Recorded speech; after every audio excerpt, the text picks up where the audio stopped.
আমার চাচা নজরুল ইসলাম বাবুয়া, নজরুল হাসান বাবুয়া, উনি দীর্ঘদিন ধরে অর্থ প্রপার্টি মিসইউজ করছিল, অনিয়ম করছিল এবং আমাদের যে ন্যূনতম একটা বৃত্তি ভাতা আমরা পাই, আমরা ওয়ারিশ, সেটাও আমাদেরকে দেয় না, আমাদের সাথে দুর্ব্যবহার করে, বিভিন্ন সময় হত্যার হুমকি ভয়ভীতিও দেখায় এবং ঈদের পরে এসে হঠাৎ করে এসে এক মাইক্রো এক প্রাইভেট নিয়ে এসে ৮-১০ জন লোক নিয়ে এসে আমাদের ফুপু চাচা সবাই মিলে এসে আমাকে গায়ে হাত তোলে এবং সে হলো আমার তালা টালা ভেঙে ভিতর থেকে আমার জরুরি কাগজপত্র, আমার মায়ের গহনাপত্র, টাকা পয়সা, আমার একাডেমিক শিক্ষাবর্ষের সার্টিফিকেটগুলো সব ভেঙে চুরে চুরমার করে নিয়ে যায় এবং আমাকে হুমকি দিয়ে শাসিয়ে রেখে যায় এবং তারা তালার মেরে রেখে যায়। আমার মেজর চাচা তরিকুল আলম ছিল, তারপরে নওয়াজ চাচা নজরুল হাসান বাবুয়া, যিনি এখন মতোয়ালি, উনি ছিলেন, আর ওনার ছেলে ছিল, আর ওনার ছেলে প্রমিক হাসান ছিল, আর আমার তারপরের চাচা শাহরিয়ার ইকবল মিঠু, উনি ছিলেন, ওনার ছেলে এবং মেয়ে ছিল, আর আমার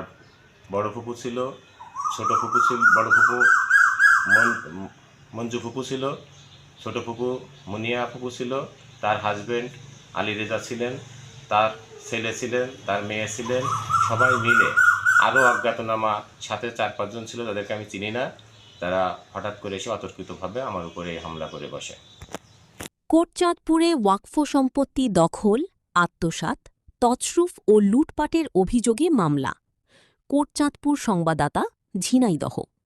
ঝিনাইদহের কোটচাঁদপুর উপজেলায় ইসি নং ৫৬৩, সোলেমানপুর ওয়াকফ এস্টেটের সম্পত্তি দখল, আত্মসাৎ, তছরুফ, পুকুরের মাটি বিক্রি, বাড়ি ভাঙচুর ও লুটপাটের অভিযোগে একাধিক ব্যক্তির বিরুদ্ধে আদালতে মামলা দায়ের করা হয়েছে। মামলাটি ঝিনাইদহ কোটচাঁদপুর ম্যাজিস্ট্রেট আমলি আদালতে দায়ের করেন ওয়াকফ এস্টেটের ওয়ারিশ ও স্বত্বভোগী মোহাম্মদ পারভেজ রানা বাবু। মামলার অভিযোগে জানা যায়, সালমানপুর ওয়াকফ এস্টেটের জমি নিয়ে দীর্ঘদিন ধরে বিরোধ চলে আসছে। বাদীর দাবি, আসামিরা ওয়াকফ প্রশাসকের অনুমতি ছাড়াই নিজস্ব ক্ষমতায় সোলেমানপুর ওয়াকফ এস্টেটের পুকুর থেকে প্রায় ৪০ লাখ টাকার মাটি বিক্রি করে দেয় এবং পরবর্তীতে আরও প্রায় ২ কোটি টাকার পুকুরের মাটি কেটে বিক্রি করেছে।